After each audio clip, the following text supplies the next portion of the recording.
Hello. So I just wanted to pop on and talk about family stories. And what are family stories? They're the stories that have been handed down to us from generation to generation to generation. And these stories are stored in our cellular memory. They're coded up in our DNA. And we take certain actions and have certain behaviours in response to those stories in our everyday lives. So let's say that 100 years ago, great granduncle Bill, I don't know how many greats that would be 100 years ago, but so anyways, great granduncle Bill was a bit of a fecker. And he was up to all kinds of stuff. And then one day, granduncle Bill, great granduncle Bill, fell off his horse and broke his leg. Okay? And then someone said to great granduncle Aunt June, just that now someone, I'd say, threw a bad eye on him or something like that because he was being a cute fecker. And great grandaunt June believed this. She was like, well, that makes sense. Yeah, no, he was. And he had it coming to him and he got his comeuppance. Now, that lady has given belief that something outside of Bill's actions created the accident. And she's drawn a conclusion that she could be in danger, right? So if someone from the outside has control over her in this way or can cause something like this to happen, then she better watch herself, you know? So this is being coded up in her memory. And it's becoming a paradigm. It's becoming a habit. So all of a sudden she might be people pleasing. And she might start taking certain actions to prevent anyone harming her. Anyways, she goes on. She meets a fella. She marries him. Delighted with life. And she has kids. And now she's responsible for someone. And that old story starts playing itself out. Now again, this has been coded in. So she isn't relating the fear to this story that man decided, oh, Uncle Bill hurt himself because of someone else. She's thinking, I'm in danger. The kids are in danger. So she starts to become a little bit overprotective. Now those kids are being taught, okay, there's danger all around. I have to watch myself. Okay? So then maybe anxiety starts creeping up in these kids. And that's all being coded subconsciously. That all happens without any awareness. Now in turn, this child is going to be your grandmother. Right? You see where I'm going here? So that woman grows up. She meets a man, she gets married, she has a lovely child.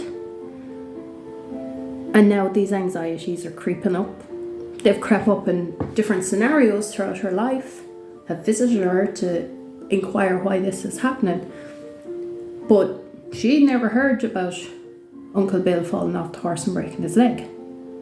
She just knew that her mother said it wasn't safe to do this, and it wasn't safe to do that, and it wasn't safe to do the other. And now this is her belief system. So there's nothing wrong or right in it. This is just a belief system that has been handed down. So in comes your grandmother. So she learns that story. Okay, there's no difference. We're talking, I'm in Ireland, so we're talking Ireland, maybe in the early 20th century. So, you know, there's societal beliefs, things have happened in the country, there's been civil unrest, there's been a famine, Okay, these things are really, really, really well coded in, and they've become part of the family history. Anyways, your grandmother grows up. Certain opportunities she could have taken in life, certain things she could have done, times had changed to a certain degree. But she took the safe path. She kept with the status quo, and that's cool. Nothing wrong with that. Along comes your parents. Mother, father, doesn't matter. The story has been handed on now to this generation. Okay? Different things have been happening. There's been world wars, other things. So the anxiety and the fear has increased in that child, in their childhood, being your parents' childhood. So now they have this definite set of belief systems that there is something external out there and it is coming for me. Right? And then they have you. You beautiful, beautiful, beautiful darling. And what happens? Here's your story. A lot of the time we don't even know, because when we're in utero and we're in the womb and we're made from our parents' cells, both set of parents, and the stories live in those cells. It's our instinct. It's coded up.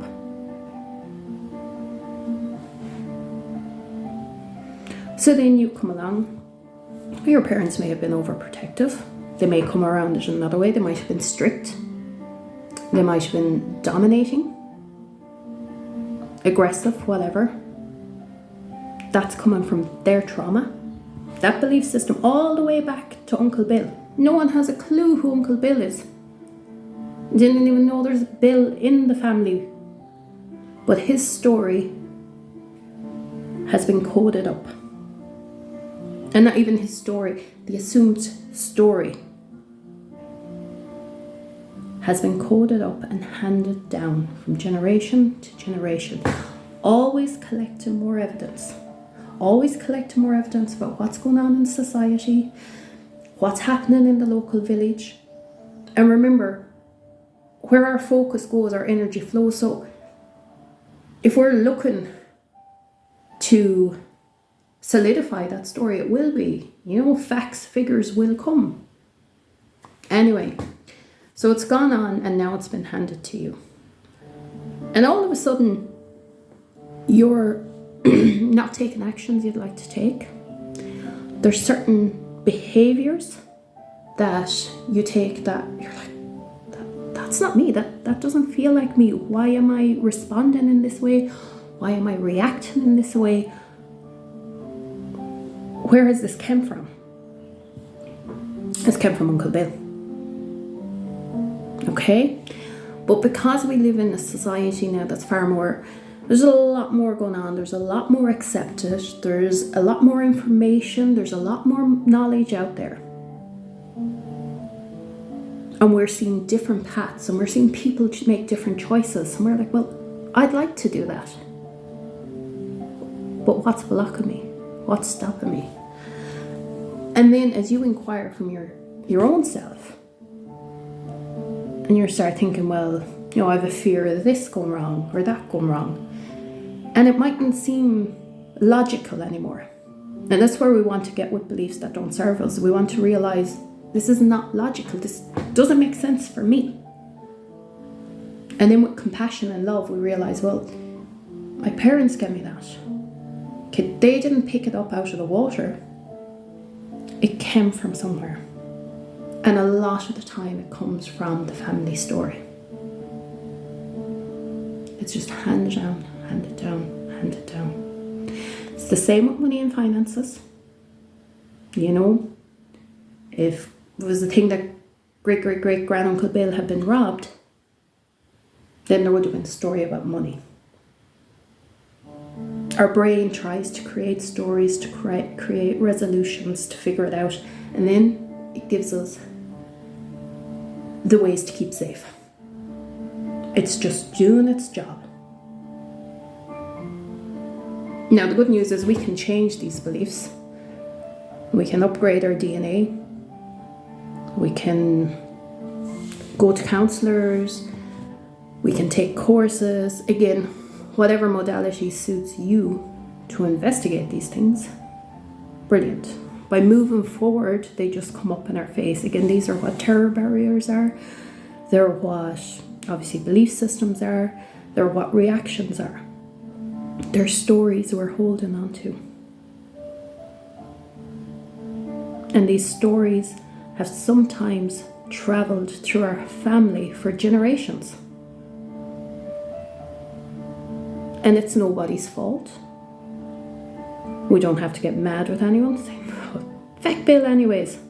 I could be a pilot if he hadn't fallen off his horse. You know. But it was that fear and that belief that was just handed on. And it wasn't bad, it was just trying to protect and keep safe. Protect and keep safe. So I'm just loving this topic at the moment.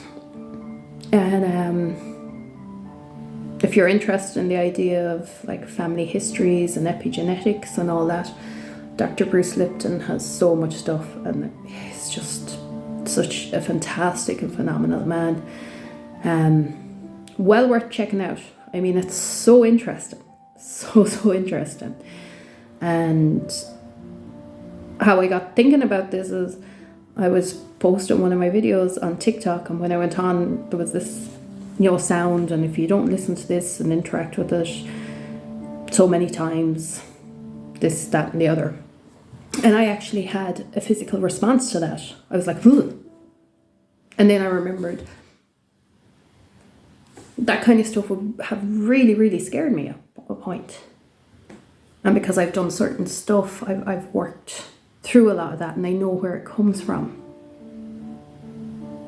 And it's just massively interesting.